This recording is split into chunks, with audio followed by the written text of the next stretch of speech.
Commander Jack Hawthorne's hands shook as he stared at the security feed.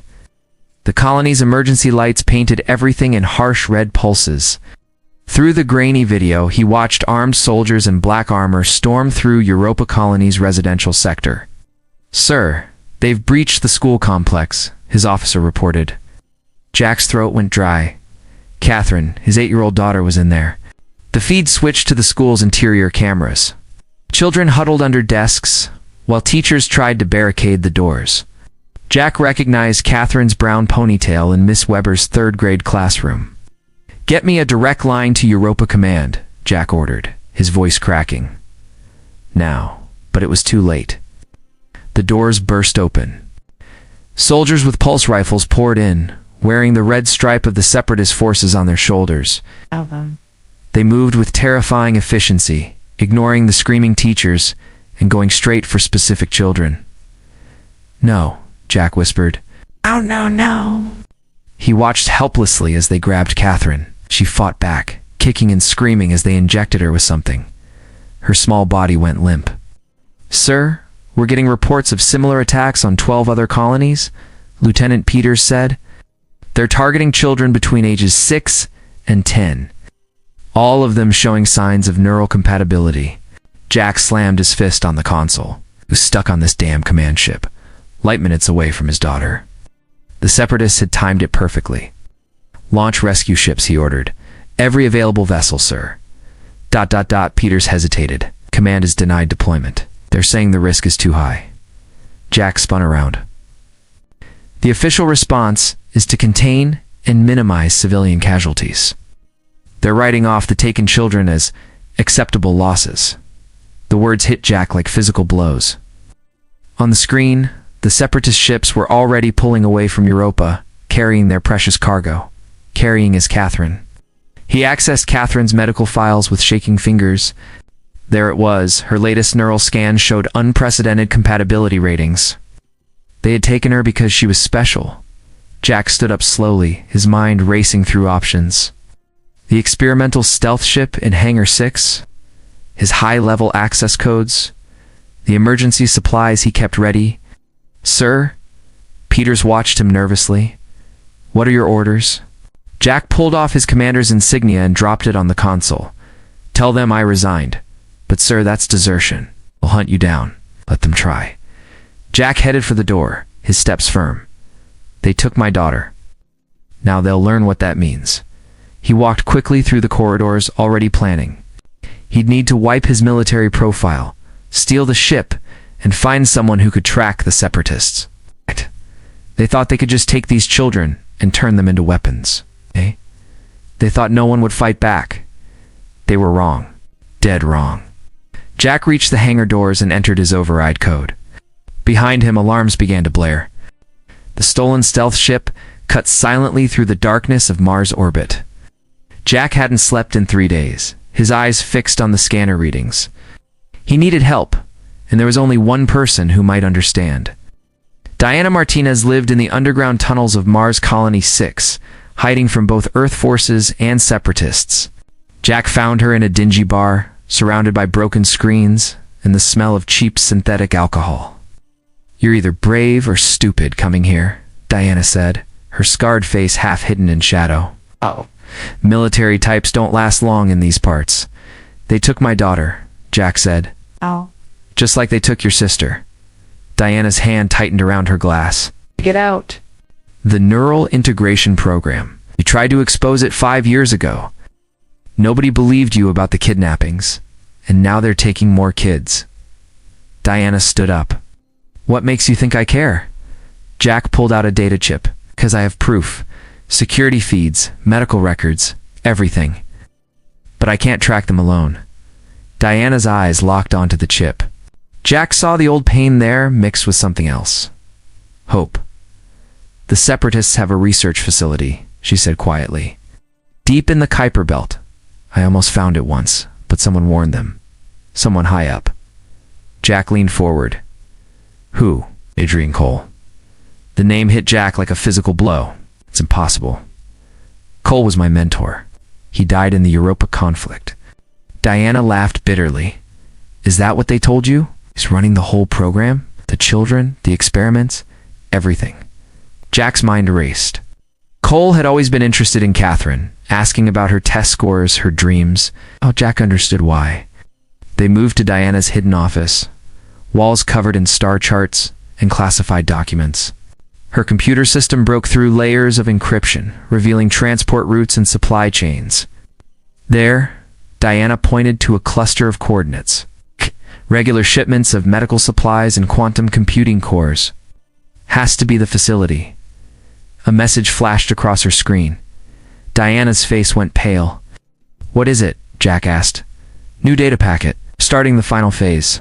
She turned to him, eyes wide. Jack, they're not just experimenting on the children anymore. They're turning them into something else. It's connecting their minds directly to quantum systems. Catherine, Jack whispered.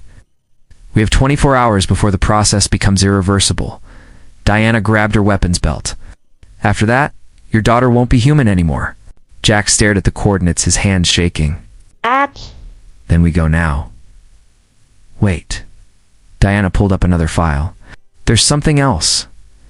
Catherine's neural patterns. Not just compatible, they're perfect. Like she was engineered for this. What are you saying? I'm saying Cole didn't just find your daughter, Jack. Diana met his eyes. He created her. The research facility loomed before them, a massive structure carved into an ice asteroid. Jack and Diana moved through its service tunnels and stolen lab coats, their weapons hidden under the white fabric. Security checkpoint ahead, Diana whispered, checking their forged IDs. Remember, we're transfer specialists from Europa base. They passed through scanner gates, hearts pounding. The facility's interior was a maze of white corridors and sealed labs. Through observation windows, they saw children hooked to massive machines, their small bodies connected by glowing neural cables. This way, a voice called out. They turned to see a woman in a lead researcher's uniform. Dr. Laura Hayes, you must be the new integration team. Jack kept his face neutral despite the terror in his chest. Dr. Hayes led them through restricted areas, explaining their work with disturbing pride. The quantum merger is exceeding all expectations, she said. The children's minds are expanding beyond normal human limits. It can process data faster than our best computers. They passed a testing chamber. Inside, a young boy floated in midair, his eyes glowing as he manipulated holographic displays with his thoughts. Where are you keeping the new arrivals? Diana asked carefully. Level 6. We're preparing them for final integration. Dr. Hayes paused, studying them, including Subject 23. Catherine Hawthorne. Jack's hand twitched toward his hidden gun. Dr. Hayes raised her hand slowly. Don't, she said quietly. I've been waiting for someone like you. This has gone too far. Prove it, Diana growled. Cole's not just building weapons. He's creating a new human species that he can control. But the process is killing them. Their minds can't handle the power. Jack stepped forward. Take me to my daughter. They descended to level 6. Through reinforced glass, Jack finally saw Catherine.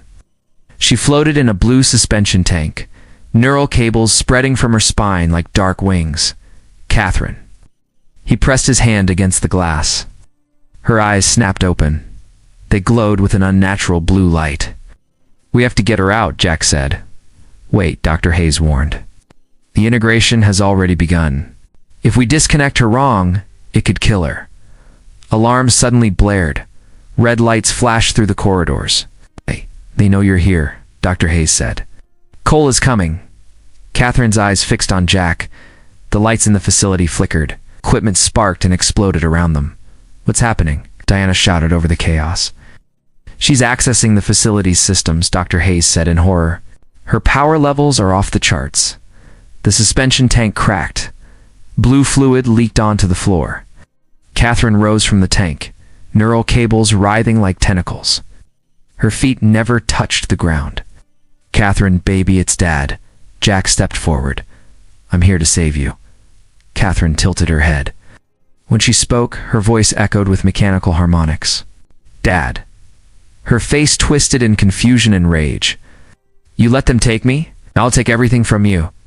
The metal walls began to bend inward as Catherine's power surged. Metal screamed as Catherine's power ripped through the facility. Jack dove behind a fallen beam as computers exploded around them. His daughter floated in the center of the destruction, her eyes blazing with blue fire. The integration is accelerating, Dr. Hayes shouted over the chaos. Her mind is merging with the facility's quantum core. We have minutes before it's permanent. Heavy boots echoed down the corridor. Armed guards surrounded them, led by a tall man with silver hair and cold eyes. "Hello, Jack," Adrian Cole said calmly. "I see you've met the new Catherine, you monster," Jack snarled. "What did you do to her?" "Gave her power. All of them power." Cole gestured at screens showing other children, all connected to the quantum network. "Humanity's next step," Catherine screamed. Energy pulsed from her body, shattering reinforced windows. Blood trickled from her nose. "She's dying," Dr. Hayes said. The human brain wasn't meant for this much power. "Acceptable losses," Cole shrugged. "We'll perfect the process eventually." Diana suddenly burst from cover, firing her pulse rifle. Guards fell as she charged toward the quantum core controls. "Catherine, look at me," Jack called to his daughter. "Fight it. Remember who you are." "Too late," Cole smiled. "She's mine now." "Catherine, eliminate these intruders." Catherine raised her hand toward Jack. The metal floor beneath him groaned. "No." Diana reached the controls. "I'm shutting it down." Cole drew his weapon. "Stop her." Guards opened fire. Diana took a hit to the shoulder but kept working. She looked at Jack with fierce determination. "Save your daughter," she said. "I'll hold them here, Diana." "No. Its sister died in this place." She pulled out a plasma charge. "I'm making sure it ends today." Catherine's power surged again. Equipment crashed around them as she lost control. Dr. Hayes grabbed Jack's arm. "What?" "There's only one way to save her," she said urgently. "The quantum integration pod. It's meant for adult subjects." Jack stared at her. "You mean ... Connect yourself to the network. Find her in there. Pull her back." Cole laughed. "It will fry your brain in seconds." "Maybe," Dr. Hayes said. "Or maybe a father's love is stronger than your machines." Diana's voice cut through the chaos. "Do it, Jack. I'll give you time." Catherine screamed again, blood now streaming from her eyes. The facility structure groaned around them. Jack looked at his daughter floating in her prison of power and pain. He ran to the integration pod. "I'm coming, baby," he whispered as neural cables descended toward his head. "Dad's coming." The last thing he saw was Diana fighting off guards, Dr. Hayes preparing the connection sequence, and Cole's furious face as the quantum network swallowed Jack's mind. Then everything went blue. Jack floated in an ocean of blue light and data. The quantum network burned through his mind like fire. Through the pain, he saw streams of code and consciousness flowing around him. "Catherine." His voice echoed in the digital void. Cole's presence hit him like a wave. "Foolish man. This is my domain now." They clashed in both worlds. In the physical facility, their bodies convulsed in their pods. In the network, they fought with pure thought and will. "The children are mine," Cole's voice boomed. "Their power will reshape humanity." Jack pushed through the pain, searching. He felt Catherine's presence, burning bright but fading. "Daddy." Her mental voice was small, scared. "I'm here, baby." Jack reached for her through the code. "Take my hand." Cole struck again. "She belongs to the network now." In the facility, Diana fought through her wounds. She reached the main power controls. Blood dripping onto the console. Dr. Hayes worked frantically to stabilize both Jack and Catherine's life signs. "Their neural patterns are synchronizing," Dr. Hayes said. "It's working." Catherine's consciousness touched Jack's. Memory flooded between them. Birthday parties. Bedtime stories. The day she first called him Daddy. "You came for me, Catherine," whispered in the void. "I'll always come for you." Cole screamed in rage. The network pulsed with his fury. "You'll destroy everything." "No," Jack said. "We're taking it back." Father and daughter joined their minds.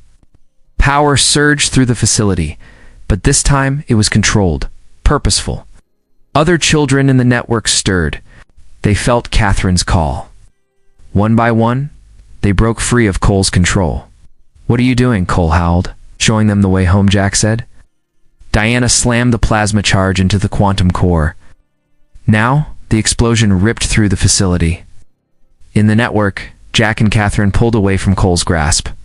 Their combined consciousness protected the children, guiding them back to their bodies. Cole's scream cut off as the network collapsed. Jack opened his eyes in the real world. Smoke filled the air. Emergency lights flashed. He tore free of the neural cables and ran to Catherine's pod. She lay still, so small. Then her eyes opened. Normal human eyes. Daddy. He pulled her into his arms, crying. Diana limped toward them, supported by Dr. Hayes. Earth forces are coming. Cole's backup files transmitted before I destroyed the core. They'll know everything now. Good, Jack said, holding Catherine close. Let them know. Let everyone know. The other children, Catherine said softly. They're scared. They need help. Jack looked at his daughter with pride and sadness. She would never be the same. None of them would. But they were alive, and they were free. Then we'll help them, he promised. All of them. Catherine smiled. Her hand glowed faintly blue as she touched his cheek. I know where they are, Daddy. I can still feel them. Then let's bring them home, Jack said. Together. Above them, Earth ships appeared in the void, coming to witness what humanity had almost become, and what it might still be.